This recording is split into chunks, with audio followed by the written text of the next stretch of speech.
right, well, we're at the shop and we've been talking about how we have to drive more. So let's get out of this shop. Let's get out of here.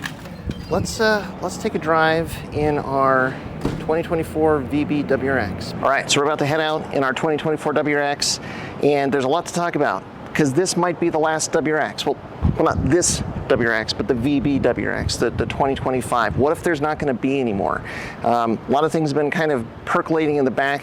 We're going to talk about it. We're going to talk about why this might be the end of an era for the WRX. Can Subaru save it, and should they? So let's dive into it.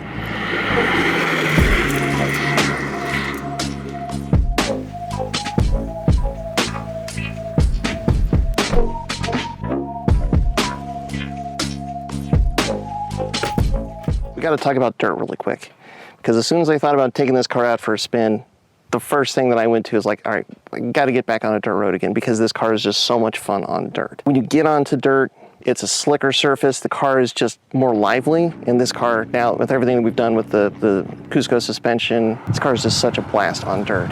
I mean, and how many cars can you say that about? Like there's some, but it's not nearly as many as you'd think. And like, you know, we're not going to see a lot of 911s driving on this road. Maybe a 911 Dakar if we get lucky, but there's just something cool about the fact that this car is just so much fun to drive on dirt.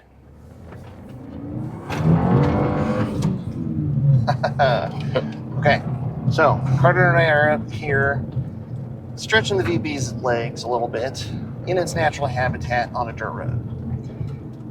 So what's going on? What am I talking about? Well, not to put too fine a point on it, nobody's buying WRXs. In June of 2025, nationwide, Subaru only sold 350 WRXs. That's it. In May, it was just under 400. So basically, May and June, under 800 WRXs sold nationwide. That's a huge drop-off. Year to date, through June for 2025, only 6,100 WRXs sold in the United States, at least according to the numbers that I can find. So what's going on here? Well, in part, tariffs have increased the cost of the car.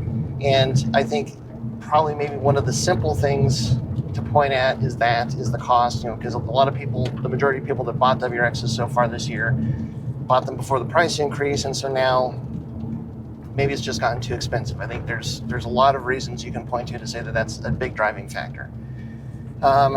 There's a couple other things going on in the background. WRXs are made in Japan.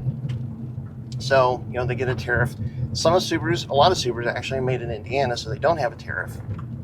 But basically all the Subarus got a little bit of a price increase when the Subarus made in Japan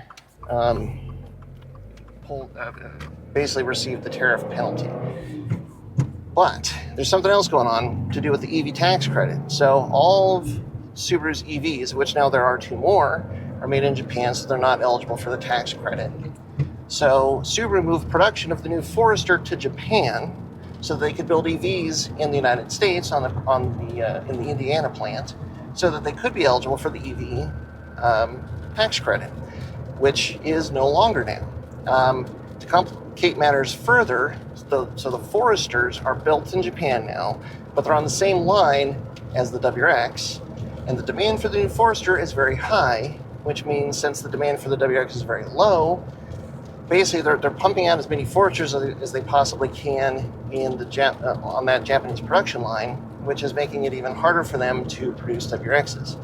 So I read one article that estimated that at the end of June, there was only 500 WRXs unsold in the entire country. And that's just not very much. So like if you, for comparison, I mean, they're selling about, on average, maybe 100 to 150 BRZs in a month. And now if we're only selling 300 to 350 WRXs in a month, it's not much more than a BRZ. That's kind of crazy. You know, potentially if Subaru would keep producing the WRX and the demand is as low as it is, I mean, that means there could be only 3,000 to 4,000 WRXs sold all of next year, 2026. Those are STI numbers, but I guess to a certain extent, the WRX now costs as much as the last STI did. So again, maybe that's a big part of it. But yeah, so there's a lot of reasons to make me wonder, like, is Subaru going to keep making the WRX or not? If they're just not selling it, why would they keep doing it? Especially now, as many unique parts are on this chassis. compared to just the regular Impreza or the Crosstrek, and there's so much more demand for the other Subaru models. All right, now Carter, there's another weird wrinkle to this, which is Subaru just announced its third EV. So we've got the Trail Seeker coming out, which is going to be the fastest Subaru ever, 4.3 seconds 0 to 60, all-wheel drive, and it's bigger than the Solterra. It's basically like something the size of an Outback that's electric, very quick. Well, now there's the Subaru Uncharted, which is another EV that's smaller. It's about the size of a Crosstrek. It's going to be faster than the WRX. The numbers for this WRX are 0 to 60 in like 5.5 seconds. I've seen as high as 6. It's basically on parity with the BRZ. But now there's going to be an EV that's going to be faster. They're saying 0 to 60 in 5 seconds, all-wheel drive, and it's probably going to be cheaper. And that's before you even factor in like some of these states like Colorado where you get an EV tax credit for buying the car. Then it's going to be a lot cheaper than the WRX. That's right. What does it mean when there is an electric Subaru that costs less than a WRX that's faster than a WRX? Frankly, it means we're in trouble. It means up is down, down is up. World's gone crazy. There's a lot of interesting things or perspectives to look at it from, and a lot of interesting discussions that we've had. Some discussion of could the Uncharted kind of actually be a new WRX hatchback in disguise? Maybe with the right type of mods, it would be a very specific type of experience, right? I think it's they say it's going to have X mode. It's basically the same skateboard as the Solterra, so it's going to have that 8.5 inches of ground clearance. So it's probably going to be like a reasonably capable car. Like you want to go to dirt, you want to go to trailheads or whatever, you want to go camping, but you want something that's the size of a Crosstrek, but you want something that's electric and a little bit fast and fun, because the Crosstrek, unfortunately, historically, is not fast and fun. That Uncharted might actually be exactly what you're looking for. And how long have, or at least a very niche group of people, asked for a Crosstrek STI? And there's a handful of them that people have created themselves out there. Oh yeah. And that does sound like a pretty good time. Look, I found another dirt road. Yeah, this thing just, all right. This is this car's natural habitat. Okay. So the question then to me is, like, with all of this weird stuff going on and these competitive cars that Subaru is making that are EVs, can Subaru save the WRX? Basically, do something to convince us that we're getting good value for our money and that we should buy it. And I guess related to that, should they? Yeah, so I think, and that's the tricky, they're finding themselves in a tricky position right now where at this price point with the effects from tariffs that are happening, it really is making buyers question whether this car is worth its value right off the showroom, at least. Right. And then, like, especially compared to things like GR Corolla, Elantra N, which are now starting out, and I think even their highest trim models are cheaper. The Elantra N is cheaper. The GR Corolla, I think the base Corolla is 40 and the base WRX is like 38. Something like that, it's yeah. Close. I think the new for 26, the Corolla might even be a hair cheaper because the new WRX is 38 almost going. But yeah, and again, they have not announced, at least as we're recording this, they've not officially announced that there is going to be a 26 WRX. Yeah. So yeah, which is kind of part of the motivation for making this video. I still think, and it's ultimately a shame because we've had so much fun with this car, and it really is a good time. Oh, absolutely. To me, there's one really simple thing that Subaru could do to bring more performance value for money in the WRX, and that is to take out the split case 6-speed that's in the WRX and just replace it with the STI 6-speed, which they still have. You can still order it. All the parts still exist. We know from people that have done swaps that you can pretty handily put it into this car. And if they just gave it a functioning DC CD and that STI 6-speed, now yes, it's probably going to cost a bit more, but again, remember, they're taking out the split case 6-speed and just adding in the STI 6-speed. I would guess $3,000. If it cost $3,000 more to cross the board to get a WRX, but you had the STI 6-speed with the DC CD, would that tip the tables? It would definitely help, at least. I think it would help a ton, especially with the comparisons to the GR Corolla. Yeah. Because the GR Corolla does have something that's roughly equivalent to the STI 6-speed with the DCCD, and it's a way more advanced all-wheel drive system, right, compared to what is in the WRX, just with viscous diffs and stuff. And with the price being so close, even if it made it a little bit more expensive for this WRX, but you've got that drivetrain, I think way more of us Subaru enthusiasts would consider buying a WRX, knowing that we had that drivetrain in it instead of just this standard split case 6-speed. Yeah. So let us know what you think about that in the comments. Definitely. Here's the crazy one. There's been all these rumors that Subaru's going to bring back the STI. Now, the other thing that's happened in the background is that there is now basically no longer a fuel economy standard that vehicle manufacturers have to hit. Put another way, you're not going to have to pay a penalty if you have cars on if you're making vehicles that get poor fuel economy, which I think is a big part of why they killed off the STI, because it was getting the worst fuel economy of any cars that they made. And the CAFE standards in 2020, I think it was actually 2026 originally, were supposed to go up, where the STI would not come anywhere close to being able to make it. Well, now that's basically taken off the table. So, what if they bring back the STI, but in doing so, take away the WRX? You know, if people are not interested in the WRX, bring back the STI. Replace the WRX with the STI. If WRX sales are going to be on par with what STI sales were, let's call it 3,000 to 4,000 units a year. Sure. But now you just have the STI. Now, granted, it's going to be expensive. It's going to be 60 grand. Yeah. Probably to be an STI.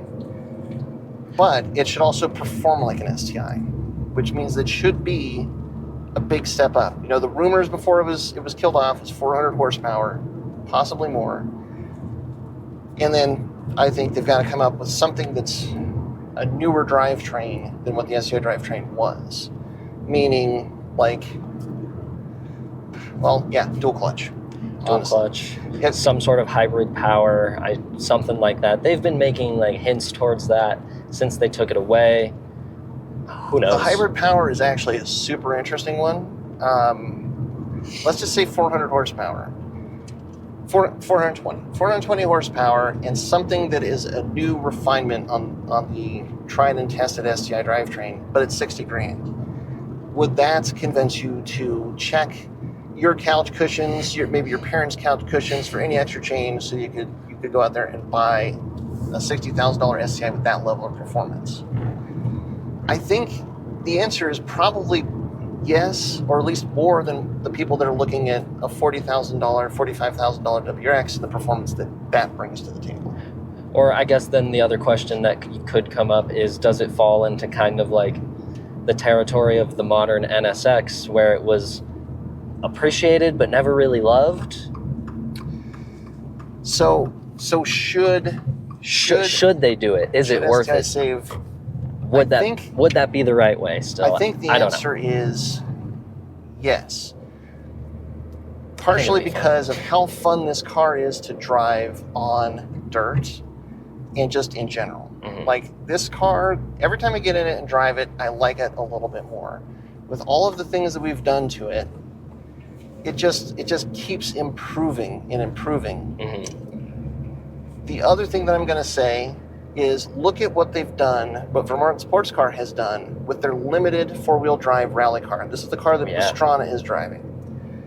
So that car, because it's limited, is actually very, very close to a production WRX. The biggest difference is it has a sequential transmission.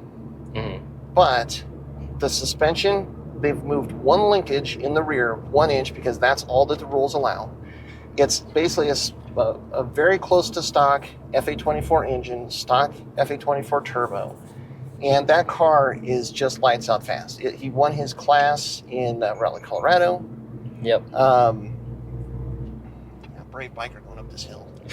I do not. Yeah. This is not for the faint of heart. At least the rain will keep him cool. Yeah, that's right. But that car is super, super fast. And it's really, really close to this production WRX, way closer than any of the open production or any of the open rally cars. And it shows the potential of what this car can do in dirt. And it really makes me think this car kind of has the chance to replace the GD. There's more GD rally cars out there than most anything else. And it's because that double McPherson suspension really, really works well on dirt. But if the changes that they made to this suspension allow that car to be as fast as it is, the limited four-wheel drive car. Yeah. I mean, there's so many, well, they haven't made GDs in what? Gosh, 15 years? 10 years? So, got to replace with something, and the VB could be it, but if there's just so few of them out there, like, I just don't know. But, you know, if Subaru wants to keep rallying, and I'm sure that they do, they've got to have a platform that they can turn into a rally car. So they kind of, from that standpoint, they need to have something out there. So they can't just kill off the WRX and leave us with nothing. In Canada, for a while, they moved to the Crosstrek. Just saying.